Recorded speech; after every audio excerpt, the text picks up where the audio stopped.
How hard is it for us to really understand and relate to the Psalms? After a while, it may seem that they perhaps run together. Also, it's possible that David's use of language and emotion in the Psalms may seem to be somewhat alien to us. If you notice verse 2, for example, David is mourning and says to God, "Why have you rejected me?" That's pretty low. And then in verse 4, talks about having exceeding joy. In our modern Western culture, the range of our emotions tend to be quite a bit narrower. Maybe from annoyed or disappointed to content, mildly content, or entertained. Is David simply being overly dramatic? I don't think so. And hopefully by taking a look at the petitions in this psalm, we can get a sense as to where he is coming from.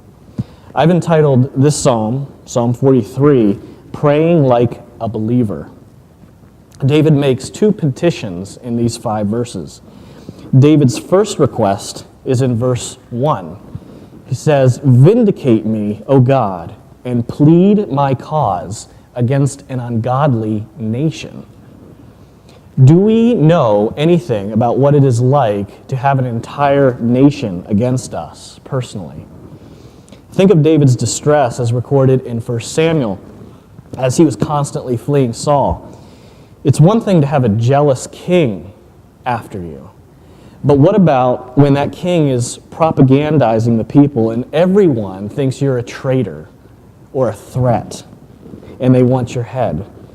Further, you can't trust anyone because everyone is trying to ingratiate themselves with the king and will report you. This is recorded several times in 1 Samuel 23.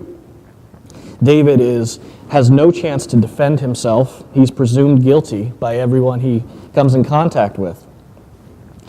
This is the kind of situation David faced.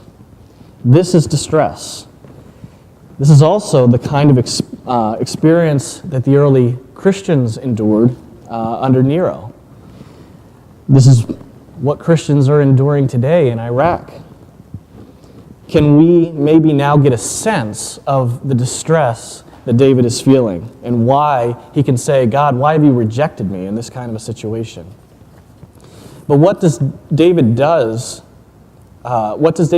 ask God here? He says, "Vindicate me," or "judge me."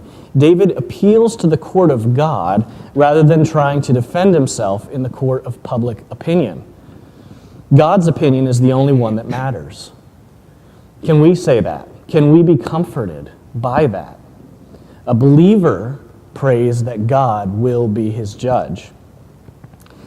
David's second request is in verse 3. He says, "O send out your light and your truth. Let them lead me. Let them bring me to your holy hill and to your tabernacle." Light here is referring to a token of God's favor. Truth is referring to God's promises. You see, the difference between the prayer of a believer and an unbeliever is that even an unbeliever seeks the favor of God, desires to be favored by God. But there is no corresponding desire for God's truth. They do not want to rely or rest in God's promises. For the believer, God's favor is grounded in his promises. David says, "Send your light and truth, not so that I will be comfortable, but that they may lead me to your holy hill." Then in verse 4 he says, "Then I will go to the altar of God, to God my exceeding joy." How many of us can say such a thing about coming to God's house in worship? You see, for the unbeliever, religion is just a duty. For the believer, in contrast, religion is a duty of delight. Finally, let us think on these verses in light of Christ. Hebrews 2:12 says, "For the joy that was set before him, he endured the cross, scorning its shame." Jesus cried out, "Why do you cast me off?"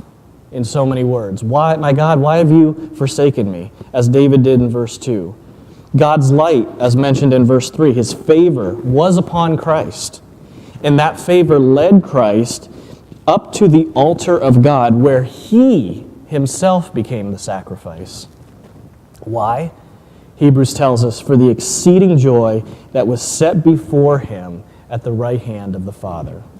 Let us take our confidence in Christ's sacrifice then, and on this basis pray like believers in our time of distress.